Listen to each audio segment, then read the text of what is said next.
Here. Supervisor Barlow. Yeah. Supervisor Woodward. Present. Supervisor Reed. Supervisor Rutherford. Councilor Fleischer. Here. Vice Chair Payne. Here. You have quorum, Mr. Chair. Supervisor Galloway. Here. Is anyone participating via electronic participation? Okay, we move on to matters from the public. Comments by the public are limited to more than 2 minutes per person. Is there anyone in person or online who'd like to speak? No one for public comment. We move on to administration, presentation of the nominated committee's council statement from Jesse Rutherford.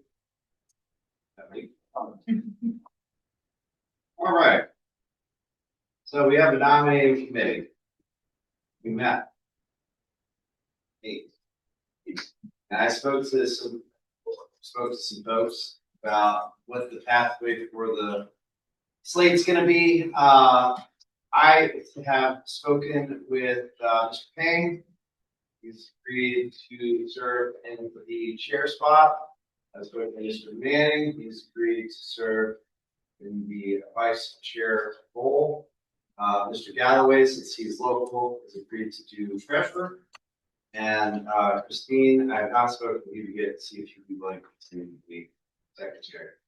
I think that is a good slate. It is a good moving around of the respective districts. Louisa hasn't been on in a while.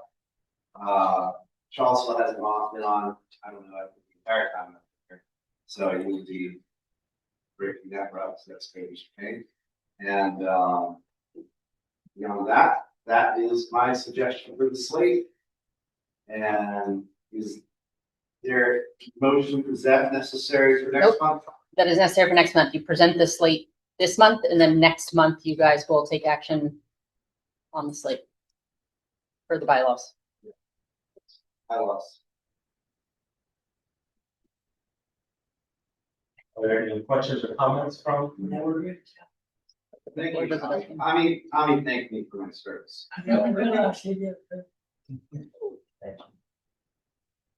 Thank you all for your conversations and look forward. Doesn't be always. Thank you, Madam. Everybody's confident, maybe.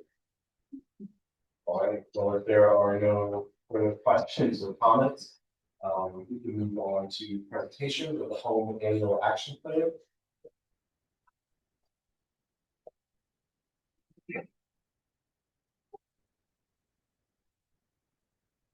Good evening, Commissioners. I'm Lori Jean Toulouse, I'm the Regional Program Manager here who administers our home program. So, as some of you know, yearly we create this annual action plan. So I'm just going to share a little bit about that with you, and hopefully you'll have a chance, if you haven't already, to look at it online and give comment if you haven't. Oh. No, it'll be online. Okay, so just briefly about the HUD home grant funding. It is received by the Charlottesville Home Consortium yearly. This funding supports repairs for low-income homeowners, development of new units of rental or ownership housing, and funding like rental assistance and down payment assistance. The consolidated plan is the 5-year plan that we are currently under.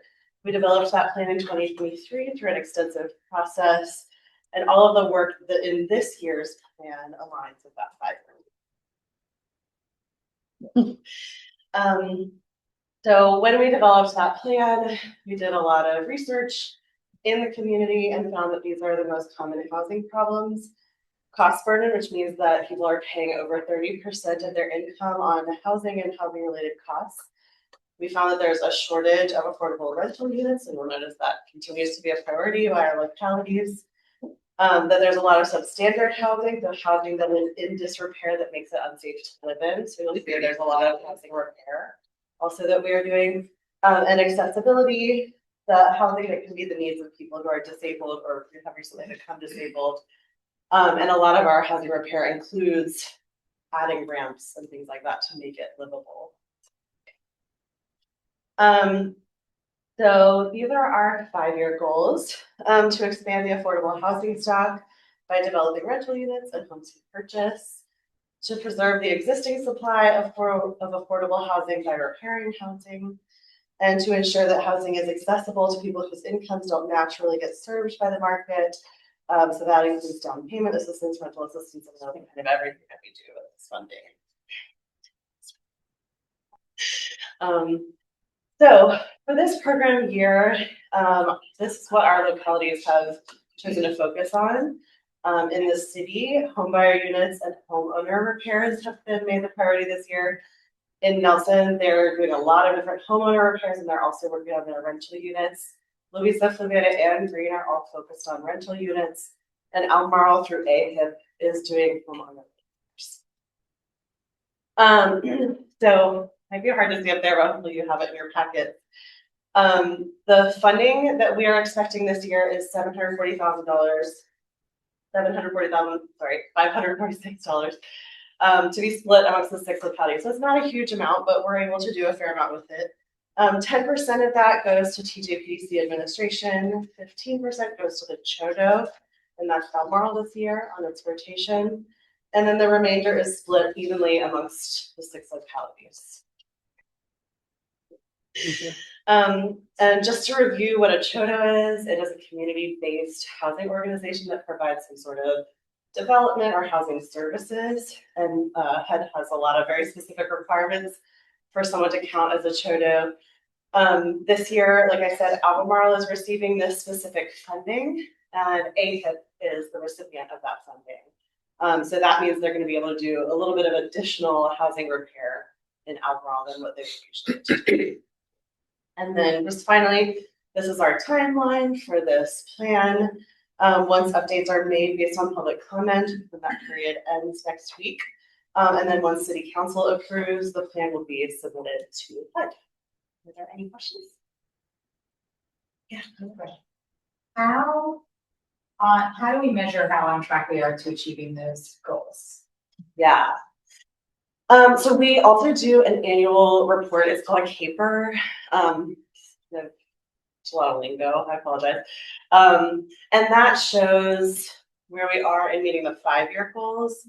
And sometimes what I will say shifts a little bit based on need is that sometimes there is a little bit more, maybe they end up having to spend more on the rental housing or something gets delayed. So the goal is that over the course of the 5 years, it kind of evens out to meet the specific goals. As I'm sure you all are aware, with construction, things change quickly. So the plan is there to guide us, and then we adapt and make sure that we're using the funding appropriately. I mean, it can only be used for particular goals, but then just how that plays out year to year adjusts a little. Okay, so each year we see how close we are to meeting that. Okay. Any questions or comments from the board? Public hearing. We have to open.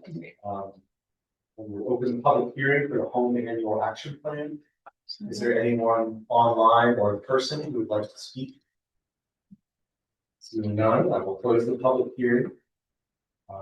If there are not any further questions or comments, is there a resolution to adopt the 2026 to 2027 home CDBG annual action plan? So moved. I second. Motion and second. All those in favor? Aye. Any opposed? Any abstentions? Abstain. The motion passes with 1 abstention. And just for the record, Supervisor Greene got me in the middle. I'm guessing that's the reason. All right. Now on to the legislative update. Yeah, them sites. Yep.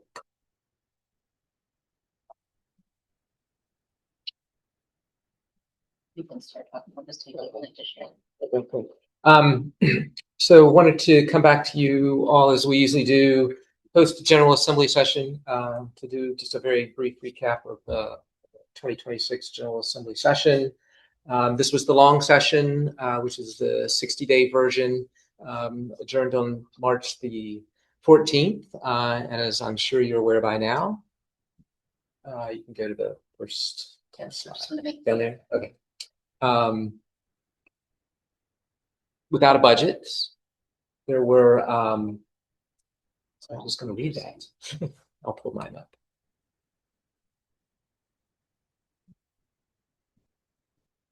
All right, give me the more things. There we go. Okay, great. I was doing Zoom, not fit to full screen. My apologies. All right, so most recently, the governor had an opportunity to deal with the bills that were sent to her by the legislature. She suggested changes to about 180 of those bills. 8 bills were vetoed. All of those vetoes were sustained. Reconvened session was several weeks ago, latter part of April. And the legislature actually rejected several dozen of the amendments that had been proposed by the governor. They did that either by rejecting the amendments outright, but more often than not, they passed by the amendments for the day, which had the same effect of them not approving the amendments. And so now bills with amendments that were rejected or passed by are back before the governor, and she has until May 22nd in which to take final action on the bills. She can either veto the bill, she can sign the bill, or if she does nothing, the bill takes effect without her signature, which is kind of the opposite of what happens at the federal level, where there's a pocket veto. So a couple of weeks from now, several weeks from now, we'll know the disposition on all the legislation that was approved by the General Assembly. So just over 1,100 bills that were approved. There were another 450 that were continued or carried over to the next General Assembly session. 99.9%, 99.9999995% of those do not pass. Basically, the legislator will just introduce the bill again next year. Next slide, please. So as I said, as you know, the budget was not one of the last acts of the General Assembly as it usually is, and we're still waiting and hearing that it's probably going to be sometime in June. I've been telling the story recently that the first time that I can remember this happening, I guess, in my work at the General Assembly in the mid-2000s, that, it was just like, oh my gosh, what's going to happen? We need to know this information at the local level. It's gotten to be so routine now that I don't hear anything. So unfortunately, that's kind of the posture that we've been in. So as you know, the big hang up of the budget is the Senate's proposal to eliminate the sales and use tax on data center equipment. The House did not include that in its budget, and the governor is also not in favor of that blanket doing away with it. It's scheduled to expire right now in 2035. The Senate's proposal would eliminate it effective next fiscal year. So the result of that is, in crafting the House and Senate versions of the budget, there's about a little over $1 billion gap between the two in terms of what they had to work with. So in order to get past this impasse, they've got to come to some agreement on what amount of resources they're going to have so that they can then move to the next step of deciding where they're going to be appropriating the money. So I think there's been some proposals that you've probably read about that have been tossed out. The data center industry, I think, has made some offers in terms of amounts that it would be willing to put up. But again, to this date, we do not have any agreement on resolving that revenue side of the budget. Due to us not having a budget, we've got some local funding requests that are in limbo as well and tied up in that process. A couple of items for Louisa County at the lake, harmful algal bloom remediation and hydrilla treatment and buoy maintenance funding was in one or the other of the budgets as they came out late February. There's also some funding for homeless shelter in Charlottesville and the Biscuit Run Trail in Albemarle. And then statewide, the Planning Districts Association had asked for some additional money for water supply planning, which is a requirement that the General Assembly put on us a number of years ago and is now in the process of working toward having those plans needing to be completed in the next 3 or 4 years. Got some money in one of the budgets for that, so that's in limbo as well. Next slide. On to some legislation. I'm always asked about the 1 cent sales tax for school construction.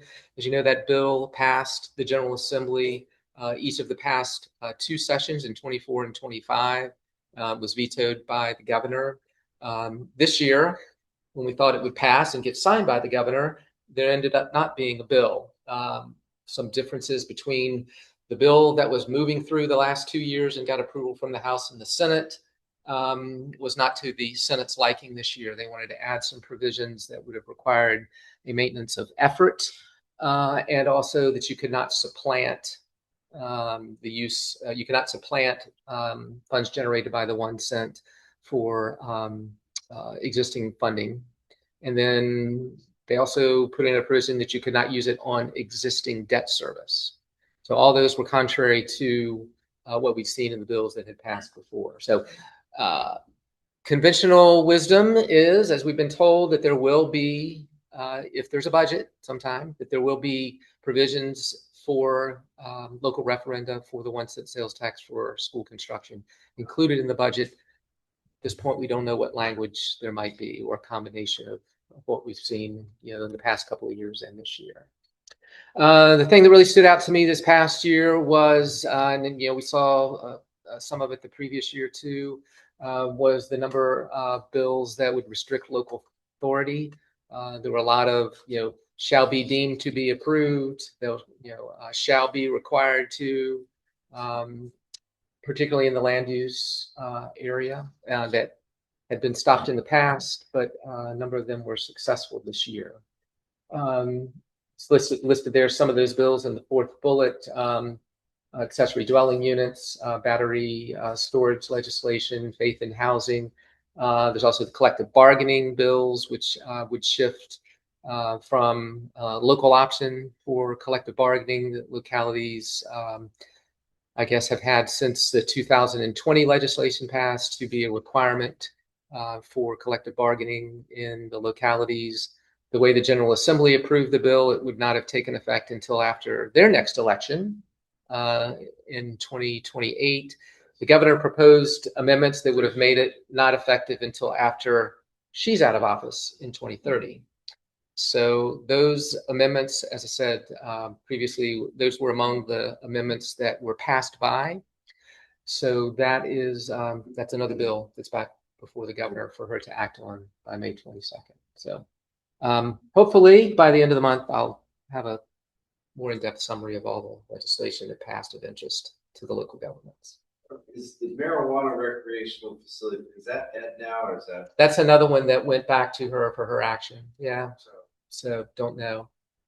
Yep. And the skill games, I think I skipped over that bullet in the previous slide. Skill games was another bill that actually that one was vetoed, so that one will not go forward. But there was money expected to be generated by the skill games legislation that the House included in its budget, which the Senate did not. So that kind of further exacerbates that gap between the House and the Senate in terms of the revenues that they have available to appropriate. And then we'll go one more. Accessory dwelling unit bill. That's good. Yeah, that one I think has a delayed effective date on it until 2027. And if you already have an ordinance in place, I don't think the bill is applicable to your locality as well.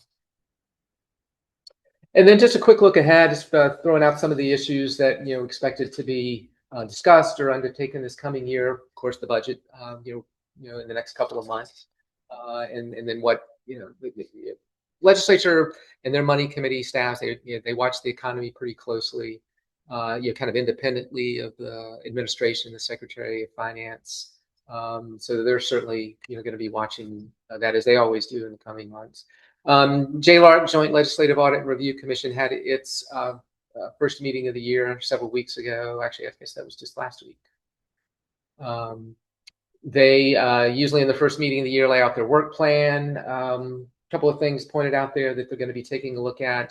They're going to be looking at the Agricultural Best Management Practices Cost Sharing Program that's been in place since the 80s, I believe, but they have really seen the cost of that program go up in the past 10 years. They've been appropriating more money for it, but a lot of that has been going towards Chesapeake Bay watershed areas as well. But been a while, I guess, since they've taken a look at that program. So they'll be looking at that this year.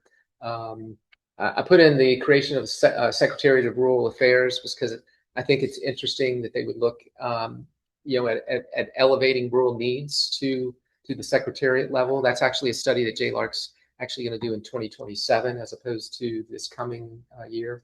And then they're going to take a pretty comprehensive look at AI across state government, how it's used in state government, what policies and regulations are needed, what are the coming trends, is there any, what areas outside of government might need to be regulated.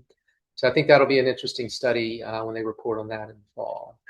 Virginia Housing Commission uses a number of bills related to housing, affordable housing that get funneled to the Housing Commission for review during the off season. They'll have their first meeting here in a couple of weeks and talk about their work plan. Interesting bill from this past session, House Bill 707, passed the House, ultimately got defeated in the Senate, but it would require many public bodies, local, regional, higher ed, to have either a .gov or a .edu domain. Certainly concerns, I think, from a number of folks about what the possible fiscal impact of that changeover might be, because there's a lot of folks that they're a .org or they're a something else. There's a .net, .us. So there's a number of those. They put the bill off. They were going to say, well, we won't make this effective till 2029. Well, they still had enough concern about it that was carried over. But I would expect that there will be some stakeholder and work group involvement on that during the off season to see if there's a path forward for that coming back and being successful this session. Concern about having to, whatever the cost will be associated with changing over, Albemarle.org. The patron of the bill heads up the House Science and Technology Committee. He's a tech guy. He said it's very, very easy and less secure to get a .org, whereas there are more hoops and guardrails related to .gov and .edu. Yeah, from a security standpoint. Yeah. So I don't know. That's not my wheelhouse. So I think that he's one that they tend to look to for expertise on that issue.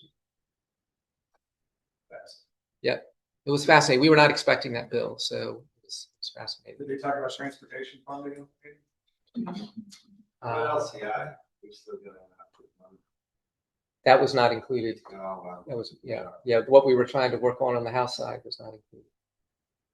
Interestingly, I think the House had some more in its version of the budget, had some more flexible funding for K-12 education. Actually, I think that it probably helped you all out better in the Senate plan.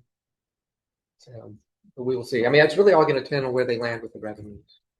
Yeah. And then the last bullet up there is just, there's a 2-year study going on of elections and potentially aligning those with the federal elections and having them all be in the even numbered year.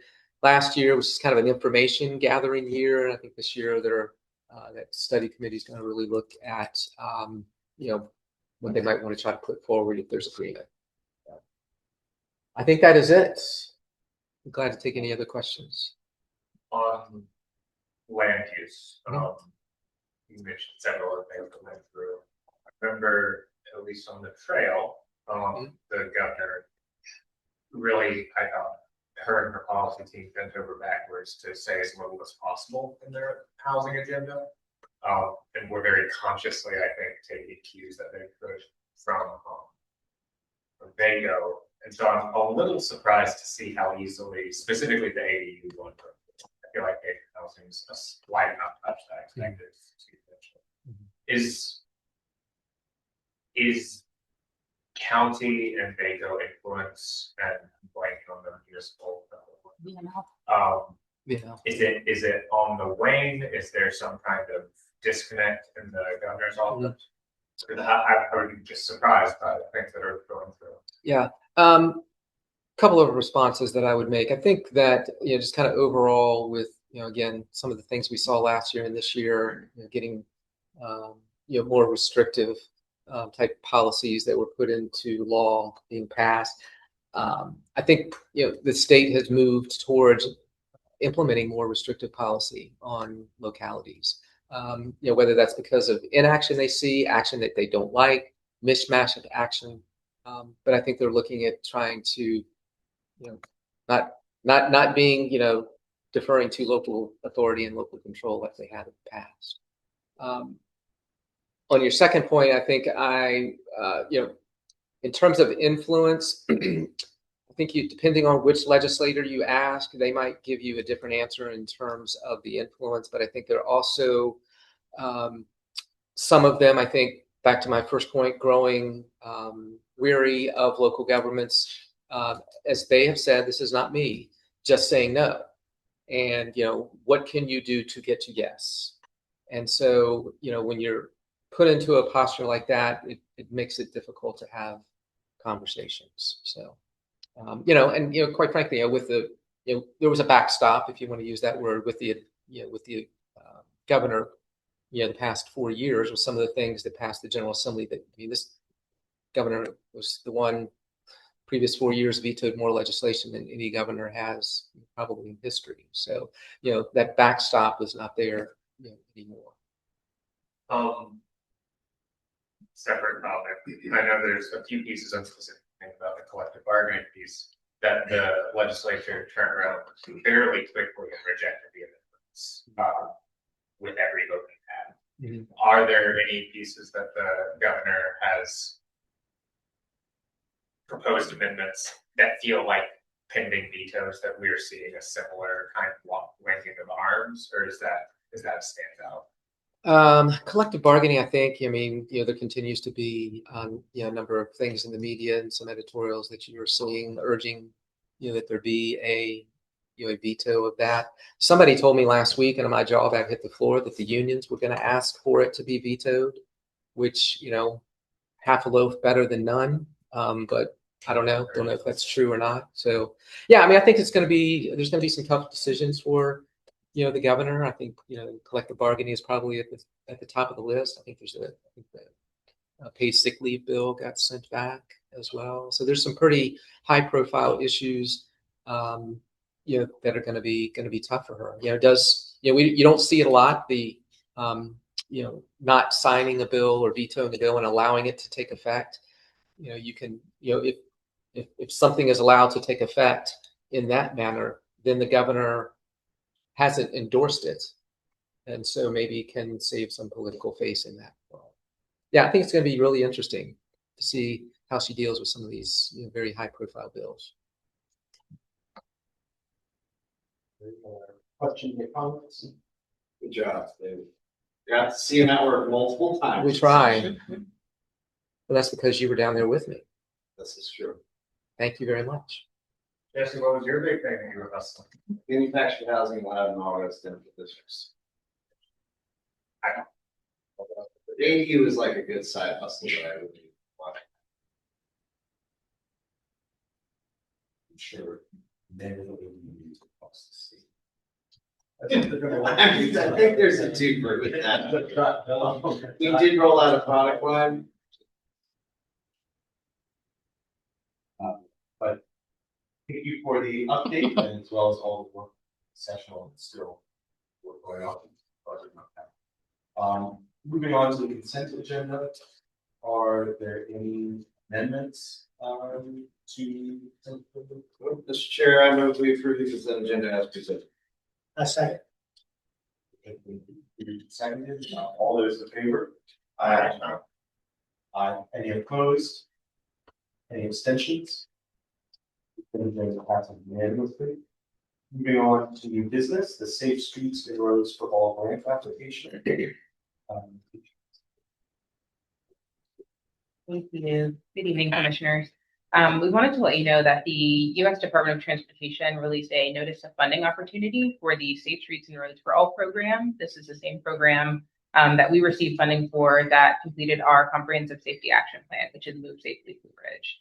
So this notice of funding opportunity has approximately $1 billion in funds available, of which over $600 million is specifically for implementation grants. And so if we were to submit an application, it would be for implementing projects that were included in Move Safe Louisa Bridge. And so there's a resolution that was included in your packet this evening that would accompany a TJPDC application if we were to submit it. The deadline this year is May 26th, noting that we have about 30 days less on the snowflow than we did last year. So it's a little bit of a tighter time crunch to be able to get those materials together.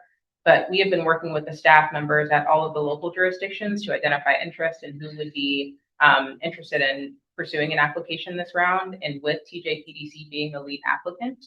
And so this resolution would support that application.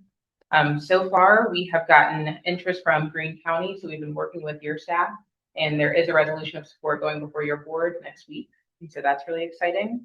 And we've also been speaking with Albemarle County staff, and I do want to acknowledge that Jessica Demick is back here in the audience this evening, so I appreciate her being here.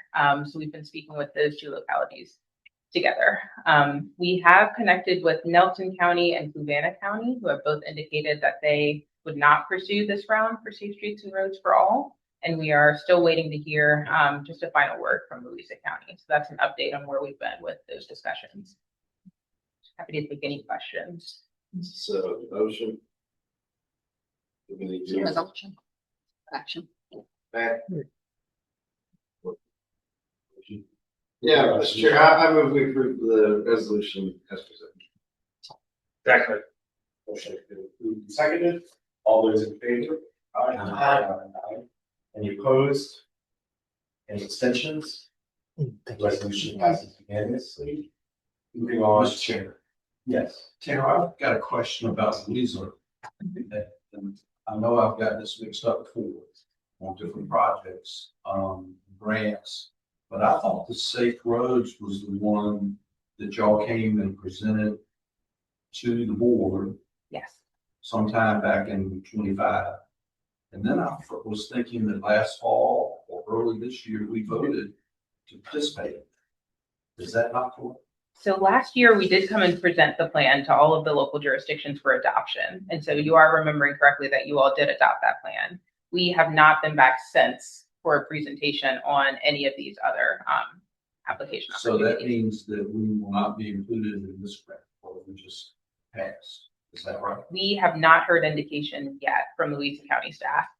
We've been in communication with your staff several times and Yes. haven't heard a final confirmation of whether you guys are considering it or not.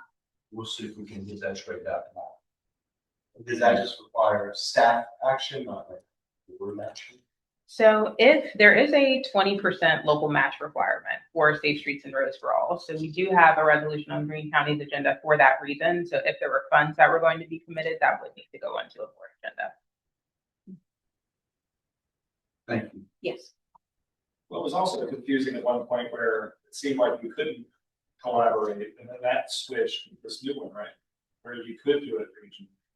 You So could, there's a point where you move from the planning to the implementation, where we all did it together, planning and the implementation, we were gonna have to do it on our own, but then that's changed.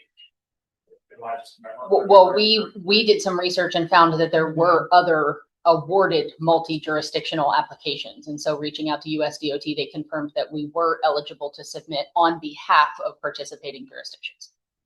So we could bundle the application together. Is there any further questions or comments? If not, move on to old business, FY 27 operating budget. Presentation. And as you guys recall, I came to you last month with the draft FY 27 operating budget following our process where it comes before you as a draft in the April meeting for approval in March. You also saw it projected back last fall. That's what set the per capita rates for us to come to the local governments to apply through your budgeting process. The FY 27 operating budget that is presented to you tonight is slightly different. There's just under $31,000 difference between last month and this month. And that's as we get confirmation. So for example, the Department of Rail and Public Transportation 6-year improvement plan gave us the numbers that we were projecting. So we were able to go in and make all these adjustments to little amounts. So the budget before you tonight is $19,243,015 in both projected expenses and revenue. It is a balanced budget. And within your packet is a copy of the revised totals, revenues, and local contributions, as well as a detailed memo on what the changes were between the draft last month and this month that make up the 31,000. That is all I have for you, but happy to take any other questions. All of the changes that were made were all very minor. You know, it was $600 here, $2,000 there, $4,500 there, that totaled $30,000, but nothing substantive changed between the programming. Questions or comments from the board? Not, is there a resolution for approving a fiscal year 2027 TJPDC annual operating budget work plan? So, second. Secondly, all those in favor? Aye. Any opposed? Any abstentions? The resolution passes unanimously. The executive director report, the monthly report. So within the executive director's report, a couple of the things that I want to highlight is we did experience another incident of fraud. This time it was within the Blue Ridge Cigarette Tax Board's account. There was a check issued to the City of Charlottesville that was intercepted after being sent to USPS. That was then washed, which means the address and the name were replaced and the check was cashed. We have both David and I were out of town when the incident occurred, and were notified by the bank, called Laura the same day. Laura acted immediately and took all of the steps that we had previously defined through the last time this happened, to include many others. So she filed the police report. She put in a report to the USPS inspector's office because we know which box it was put into. She closed the bank account. She notified all of the recipients of checks from that account that had not yet deposited them, to make sure that they had them in hand and that there could not be another incident of fraud. The bank has 100% replaced those funds back into our account. And are there any other updates you wanted me to share on that one? I've communicated with all the jurisdictions to receive their banking information so that future payments can be made by ACH, so we can eliminate checks in the mail. Mm-hmm. So Nelson, we've had some incidents as well recently. You know, what was really interesting is when discussing this with the Blue Ridge Cigarette Tax Board, the number of people on that board that said this had recently happened to them within the last several months, that it's becoming much more ubiquitous, unfortunately, and getting much more sophisticated. Is the mail accepted? Some more than washed? I mean, we believe, but Yes, and there's no way to say right now where that is in the chain. During the Blue Ridge Cigarette Tax Board meeting, there was reference that another investigation had occurred, and they found that fraud to be actually happening out of a post office. Like the members of the postal staff were involved in that fraud scheme. So I don't know. I have not heard anything yet back from our police department on the report that we filed. So I don't know where the investigation will or won't go. From the one that we filed last year, I also did not hear anything on that. So I kind of linked those two together with the inspector's office, the U.S. Postal Service. So hopefully somewhere this information is, being collected. So a larger view could be looked at in this area on mail fraud, but it's pretty rampant right now. The Louisa post office, they apparently have been pointed down to the outside box. And somebody has either fabricated a key to get in there, or it's somebody, because it used to be the postmaster went out and even collected that mail. Now it's a vendor that does that. And there's been numerous business checks taken out of there, washed. So we have advised Gretchen not to place any mail in the box that's out front of our office, and to take it inside the post office for mailing from here. So trying to address all potential avenues of. And postal inspections don't whoever they charge. Yeah. I'll just, publicly do a kudos to Laura for jumping on it and following all of the steps within a 24-hour time period of being notified, to make sure that we protected any other checks from and notifying all of your staffs, if there And were any replacing outstanding the checks. funds, like the City of Charlottesville worked with them to figure out what their banking information was, what was acceptable in terms of replacing the funding that they should have received and getting that back issued out to them through an ACH payment within a few days. So Well done. you're welcome. We appreciate the vigilance and hopefully it does move up to figure out what more systemic problems. Yeah. Is there any other questions or comments from the board? Yes. All right, other staff updates that I have is the tenant improvements are 99% complete. So I would encourage you all, when this meeting ends, to take a little walk through the front offices, check out the kitchen, the staff bathrooms. As we discussed, the bathrooms back here were not renovated. The owners were not interested at this time to do renovations to this side other than floor and paint. They did indicate if we were to enter into another 5-year lease, they may consider a second phase to improvements to this side of the building. But staff is really excited to be back in the offices, around each other, in our new sparkly, new clean floors, kitchens, all that stuff. So I would love if you guys would just take a walk through to see the impact. It is a very big difference for us now that we're back in. It's much lighter and brighter feeling, fresher feeling. So we're really happy that it's complete. The things that are not are punch list items, so nothing large, just little things that need to be completed.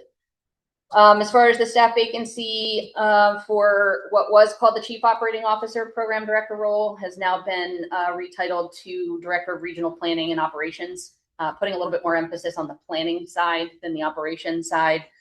We are still in the hiring process for that. We've got several folks working through both the Tier 1 and Tier 2 panels that we do as our totally blanking on the word interview. Yeah, that's a fine way to say it. They're going through the interview process. How about that? A lot of written updates on a lot of our different programming across. Thank you to Taylor for all the work that your team has been doing on the Safe Streets and Roads for All. It is always very, very challenging to work through 6 different jurisdictions processes to see who wants to be involved in a big regional process. And so I really give kudos. Also to both any of your jurisdictions whose staffs got smart scale applications in. That is a fast and furious move to the end. So again, kudos to the transportation team for the applications that were put in for that. The Regional Transit Authority, the CARTA board, is supposed to meet on May 28th of this month. We also, let's see, there's one more that I wanted to highlight. We also have upcoming, we're going to bring on an intern. So there is an intern coming in through the environmental program that we do that will help support a lot of the different programs, but particularly the annual Rivanna River Basin Commission and supporting some of the programming for the Watershed Improvement Program. So very excited to welcome that person. They begin May 18th. So you may see a new face around. The last thing I wanted to highlight is through the Association of Planning District Commissions, which David serves as the executive director for. New this year, there are a series of work sessions, conferences, workshops, I guess we would call them workshops, on all sorts of different topics. In our region, we're coordinating with a couple different planning districts for a super regional conference. It is called Finding Funding for the Future. And the 2 topics on that one are both affordable housing and aviation. So looking at different capital stacks, looking at different successes and projects that have occurred or things within the airports. So there is information within your packet if you are interested in attending that. It is in Stanton and it is coming up on, do you have the date off the top of your head? It's next Wednesday. Thank you. And you can register tonight or tomorrow. And there is a link Get in there. in the packet. If you're interested in doing that, you can find that within the executive director's report. I believe that is all I have for you tonight, but happy to take any questions on all the written stuff that I put in the report.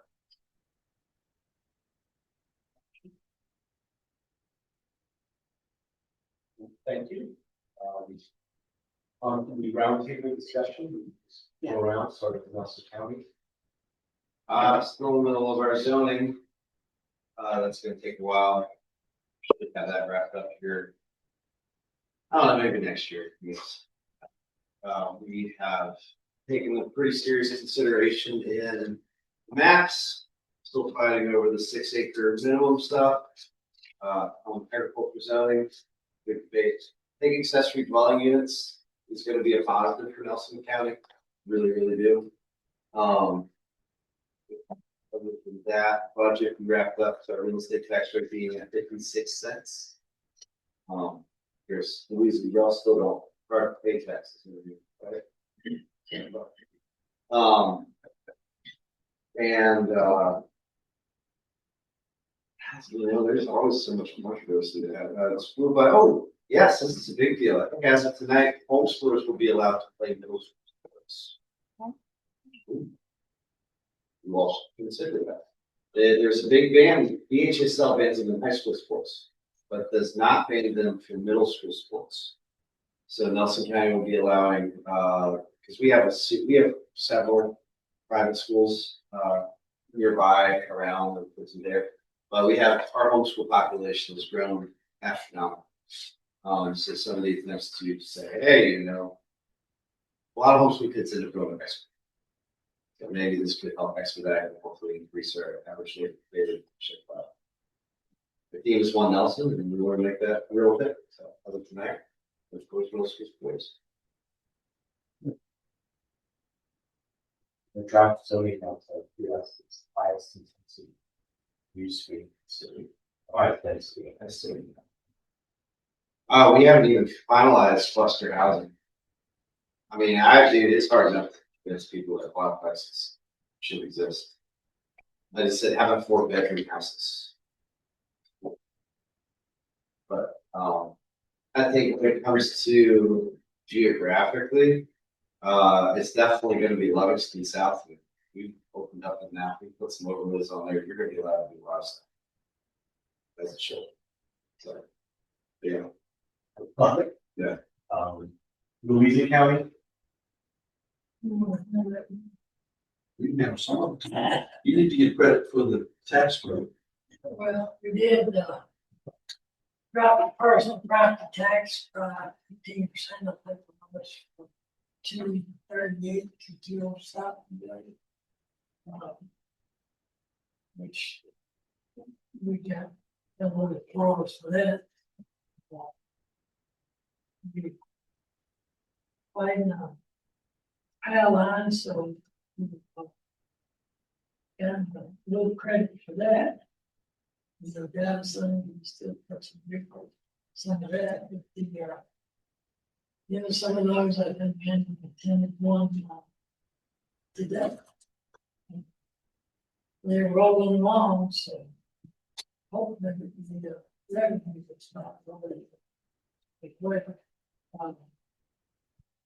But as far as zoning is concerned, we I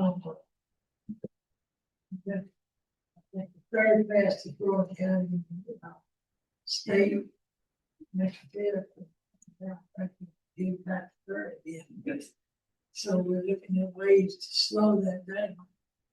What's going to be presented to the planning commission. Third will be this coming. Will be 15 of them in the agricultural. I don't think it's going to That's outside of your. yeah, outside of which I wrote for this person.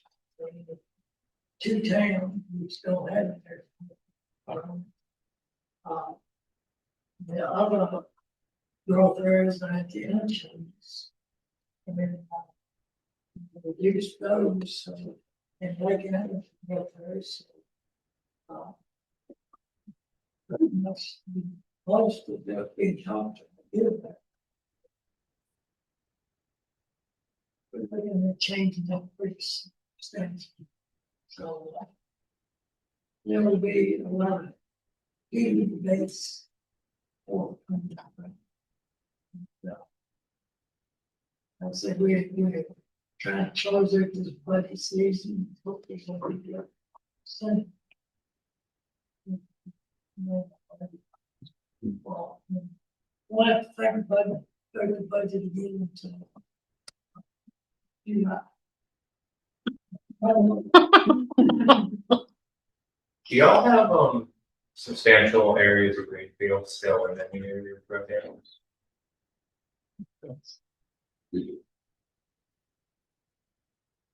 So, and the other side, besides the zonings, we're looking at is doing land rights purchases. And we hired an ag specialist last year. And we've added thousands of acres to existing agriculture and forest area districts, which really don't give you anything. It doesn't look like what you're learning.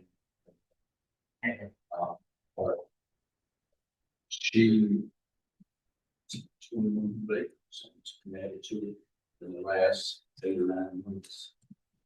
And final, they follow the past year, and it's more in the works. And now they agree this, but somebody volunteered in the Air Force district, and they volunteered in the restrictions on that. Yeah, ordinance.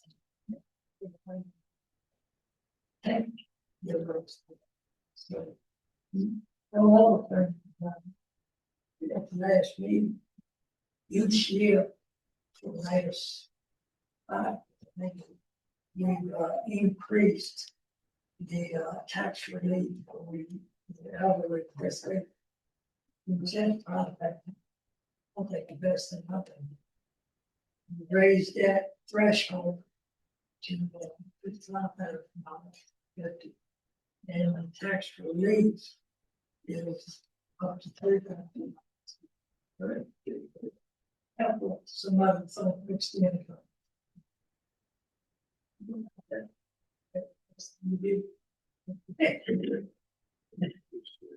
So as Tommy said, Amazon had an event at their Lake Ann campus today, ribbon cutting, through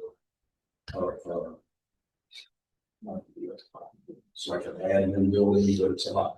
It's all kinds of servers set up for people to come in and practice and do that. That really like connected to them. That gives them real life experience on it. Security walls of TVs that look at various other campuses and stuff.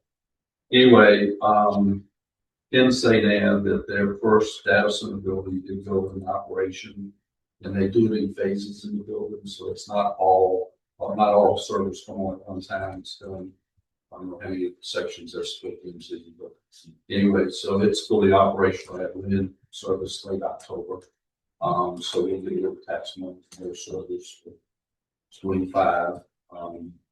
This time anxious for that money. So that kind of wraps up. It's very nice. I mean, it's people just faculty hear the noise. I visited one up in about 2 years ago up in Manassas, and toured it and asked if the buildings were in operation. I mean, there's not like what you do in the new data centers, but in the new data centers, there were huge fans and all that. So anyway, you know, what you're talking about. The other thing I want to add, I think y'all know I really am excited because the training is doing trips out of Louisa. That's a big deal coming up the last weekend in June and the July 4th weekend, the next weekend. Friday, Saturday, and Sunday, both of those weekends, I believe the 5th of July is already sold out. It's 3 trips a day on the J611 steam engine. That it stays in one, comes out on special versions. It's a real big deal. They're expecting possibly as many as 1,000 people per train trip per day, 1 to 2 trips a day. So if anybody's interested, you just go to the Virginia Scenic Railway website and the trips are listed in there. They're going to start June. I think they're running it for 2 weeks, 2 weekends out of Stanton, 1st in June. So I guess the 1st and 2nd weekend of June, the 2nd and 3rd. Then they're gonna do a special deal as they bring the steam engine down to Louisa. It's gonna stop in Gordonsville, and they're gonna have some type of a festival. Gordonsville, that's, I think it would be Wednesday or something like that. So we're really excited. They're gonna bring the dome car down, and have that on the trips. So, we're expecting a lot of out of town folks to be in, the steam engine folks to be in for those. So if you want to ride it, that may be a really good time if you're in the trains. So, Thank you. Green County? Very briefly, the past couple of weeks, we've had some rainfall, much needed rainfall. A deficit, a significant deficit does remain. We can only hope that in these coming weeks, we continue to receive some help. Anything else from you? Our next budget, next board meeting will be next Tuesday and adopt their final budget. It's voted 3-2 for just a 1 cent on a real estate tax. Is it affirmative or? In the affirmative? Well, I think it's pretty much going to be adopted on the 12th. I think that was set to a vote about a 1 cent increase on real estate tax. Got quite a few updates on the whole water improvement thing with the water inlet line is way ahead of schedule, and they're doing right much on the whole the pumping station and all too. They're kind of ahead on that so far. So I think all that's gonna be ahead, and then all they gotta do now is start reservoir and wait for the water. But it's growing. We got a sign out in the 29 there at that Terrace Greene thing. We're getting a Jimmy John soap shop in it, so yeah, it's growing. Okay. We'll be going Albemarle. I will say that we got an email after your personal property tax rate, where he's saying, "Come on, Albemarle, what the hell? Who did your tax for?" Did that come from Tom? No, from one of our common residents. So they like your tax rate more than ours. And today, I think we got our first email about the transmission line. Trying to get us engaged on that or fired up about that, because I know y'all passed the resolution. We're going to pass the resolution. That's without a transmission. So something popular in the inbox about that. In April, we had a conversation about our comp plan being implemented. The staff came up with 5. They're calling it 5 work projects, if I remember. I spent a bit of time and some discussion on basic concept of housing equals economic development, and how in these work projects our housing policy needs to be integrated along with, not as a separate project parallel to talk about. I don't really need to go into more details about that, but we're working to try to take the things out of the comp plan and figure out how we're going to put them all in play. The cool thing this time of year, where our high school seniors do capstone projects from their government classes. So a lot of times they'll start knocking on our door and asking to be questions. And the 2 that I connected with were on transportation. Kids going around looking at transportation safety throughout the area, talking about things like sight lines, how DMV allows some vegetation to grow in the middle of roundabouts. But then when you're driving, you can't see who's coming on the other end of the roundabout if that safe deal or not. So that was kind of fun. And the other one was on use of funds that could be collected from photo speed cameras and their thoughts on that. So they have that. Well, I mean, people forget that you're limited at what you can use those dollars for. You can't just use them for your general fund and call it quits. You got to use them for some specific purposes. And it's not, well, it's not specific, but it's not open-ended either. And it has to go to traffic safety, specific to the area. So that's been fun. I will say that I like to remind folks that Albemarle County Schools back in 12-13, I forget the time frame, was the first school division in the state to start doing power performance agreements with solar on their rooftops. And that project was born out of a high school seniors idea. And came to school board and brought it up, et cetera, et cetera. Now you do it all the time, or the school division can do that. So that's a fun time of year for that. We did pass our budget. We had no tax rate increase. Not that we didn't try, but there was a split board on tax increase that would have all been dedicated to our affordable housing investment fund. To get that up over 10 million. So where it stands, we moved some monies around. It's around 7 million, some change. That's the highest amount our affordable housing investment fund has ever been. Yesterday, we approved some developer incentives for Premier Circle, which is over at 29, which is the permanent supportive housing project with the City of Charlottesville involved with Virginia Supportive Housing. So we did this incentive will give them a 30-year tax abatement. Will help them be competitive as they try to get their LIHTC grants through. So I was happy to do that. That's in my district, and looking forward to that to continue. It's sorely needed in our area. They had a cool little housing project yesterday that we approved. I won't go off again like I did on Mr. Pruitt's Economic Development Authority appointees email support. But it's a real cool project at Berkmar, basically on Westfire Road, just essentially on the corner of Berkmar and Rye Road. This project will have good density in it. It's a niche small little project.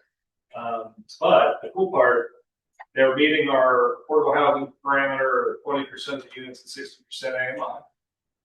They are, in the design of it, once it's up and running, it backs up to a property that's owned by the county that's kind of been on our radar to be a future park, and a little pocket park kind of deal. But then on the other side of that piece of property is Agnew Elementary School. So these kids that live in this project can walk to that school and never leave the sidewalk. And if there's a trail that cuts through those woods, that'll be the fastest way.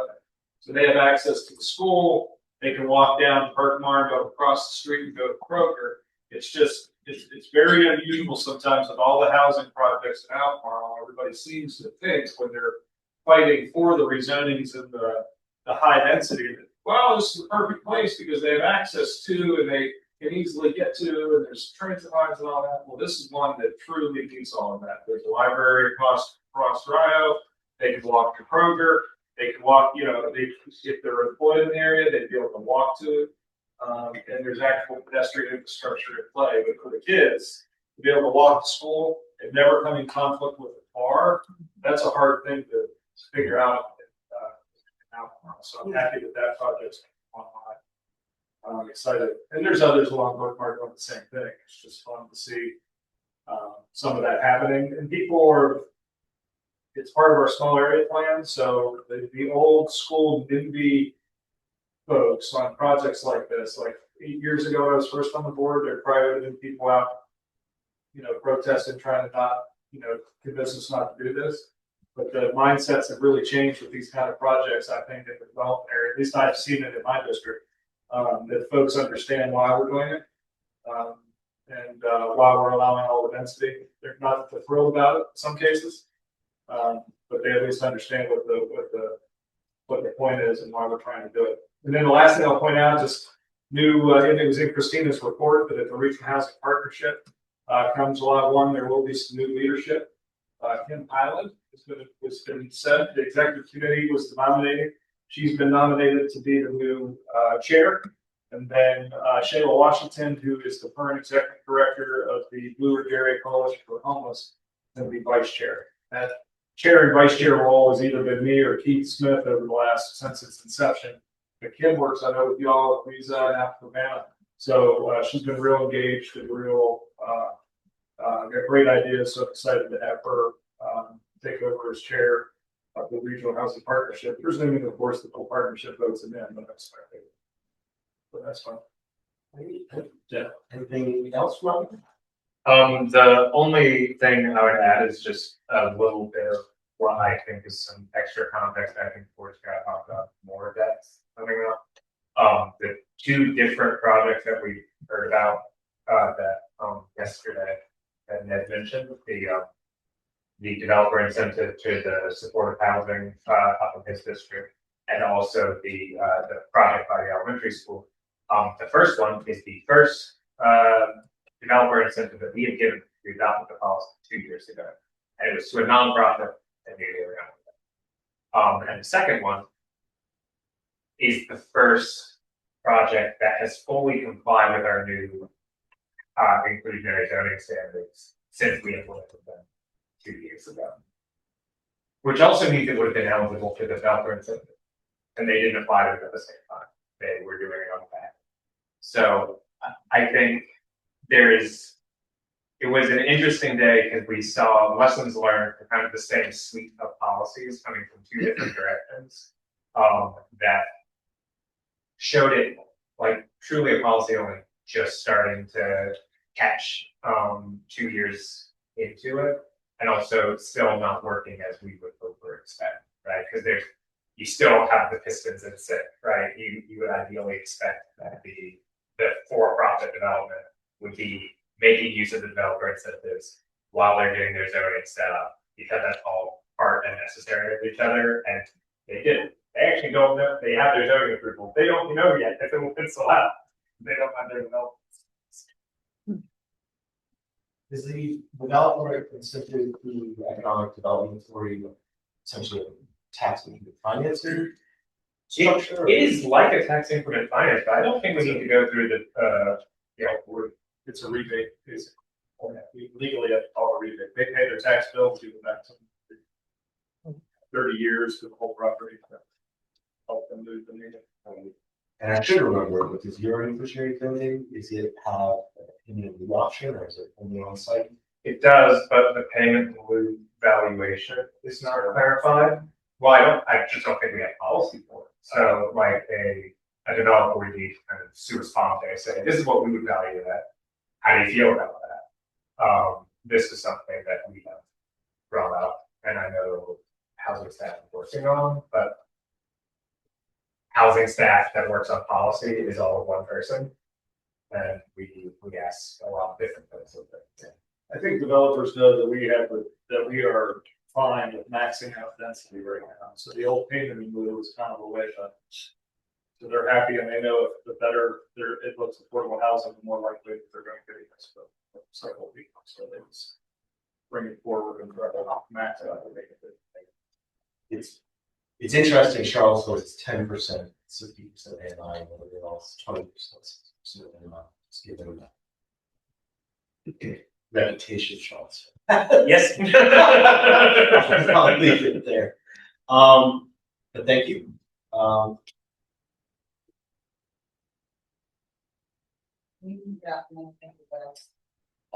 right. Always a lot going on. I would say on the negative front, homelessness is still a major conversation topic in Charlottesville, particularly in the river area. There's a unregulated management camp of 60 to 70 tents at the moment. We had a conversation at our last council meeting, update on kind of the state of homelessness in the city. Large part of it was conversation around the camp situation. And say I think everyone acknowledges pretty volatile situation where there's been multiple calls for service for situations of immediate violence, and just a lot to figure out about how to approach the situation. It's just continues to be a major topic. Also, in the controversial front, student housing continues to be a major conversation piece in the city, particularly again in terms of 7 to 11 stories housing allowed with density by right, and historic Black neighborhoods that fight on 10th and Page, and whether that's a good thing or whether that can increase displacement in the neighborhoods. I think there's a broader conversation in the community about displacement more generally, kind of that tension between significant upzoning and the impact on working class and poor people, and just how to navigate that. On the positive end, along with River Circle, I think just generally that's on schedule to open out of the year. Units of permanent supportive housing to move people out of homelessness into those units, and then after that there'll be additional affordable housing and a commercial space on site as well. And I think partnership Albemarle County has had a really great example of positive regional collaboration. Holiday Drive, which the city purchased to create a year-round permit, low barrier homeless shelter is still a long ways away, but I would say there's positive momentum in the work group that's come together on that, continuing to move forward with plans and beginning to really think about what would an operations plan look like in terms of the amount of staff needed. And I think this last meeting, since you factories, so PPAs to solar rooftops, finally solar installed on Charlottesville. So it took us a lot longer than you did, but we got there. Same thing. Yeah, it's our power purchase. That's all I can do. I think one of our struggles with the homelessness piece, beyond the fact that we don't have enough inventory, is that even in a real mobilized kind of effort, we are at a disadvantage for what does the end of the line look like once interim housing or interim efforts are activated. We still don't have the inventory to move people into transit housing and then permanent supportive. So we're missing a step physically. And so we could use some help if in that realm from ideating and supplying that housing. It will be Charlottesville physically cannot, well, solving is a big word, but we are really at, even from kind of consultants who looked at our problems and said, okay, you've got all the right ducks in a row and the right kind of players and partners that can help you move it. We can't help you because you don't have an end game after the interim housing, so the transit piece. So we really need a place to get folks in, kind of more of the premier circle idea. But we don't have the land to make that happen, and we don't have again stock to convert. So we're in a bit of a pickle, and so throwing that out for others about collaboration to kind of help solve that. I think a lot can get solved during the interim because it will give you an inherent runway to work some things out, but there's only so that runway is only so long that you can afford to sustain the interim piece. So thinking caps on, everyone. Love Jen. I will say it doesn't have to be a price, right? Like, I think, well, I'm thinking housing workouts are currently used heavily as a, as the link between someone who's in immediate transitional housing into like long-term supportive or stable housing. You normally need to have like a local program that might use wraparound services and be missing from that. But finding honestly, a housing work voucher has some amount of wraparound services, just in that the person is going to bring their case manager issues that relevant to them if they're still going to use something about it. The problem is just yeah, and a lot of our voucher remarks will house. But because it probably doesn't feel anything allocated $1 million a year. But we are later in the year planning to have a work session on our local voucher programs to scrap changes that maybe get some more flexibility on that front. I think one of the state laws that passed was a new state level voucher program. Did that move forward? I'd have to check. The 500 families, is that what you're thinking? 5,000 families. It's been tied up in the budget in the past couple years. Let me check on that and see. thank you for the 30 Albemarle listings that we have.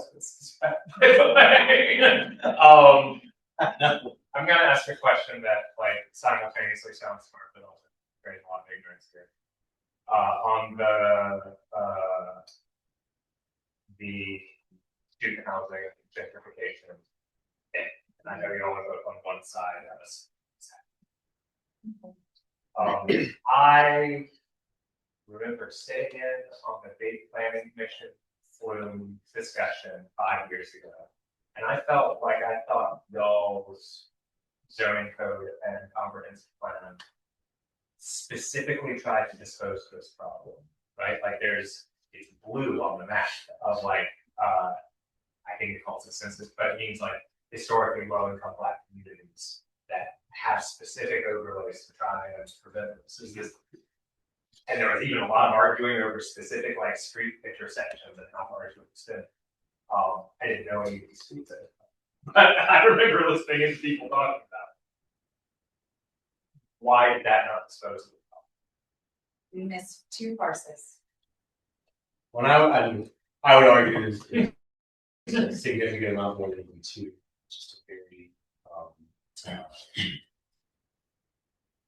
not systematic process, and I think among the planning commission at the time, there were different perspectives of those who thought that anti-displacement strategies were good, and those who didn't believe that they're good at all and wanted to restrict how sensitive they were to the maximum possible extent. And kind of this is the consensus. But whatever. We're still working on it. There's still lots of concepts on the table about how to deal with student housing, which apparently is the only thing that is building in Charlottesville right now. From university zones, requiring on-site units and things of this nature. But and we have a shortage of student housing as well. But it is, yeah, it was unforeseen where this would happen, how this would happen.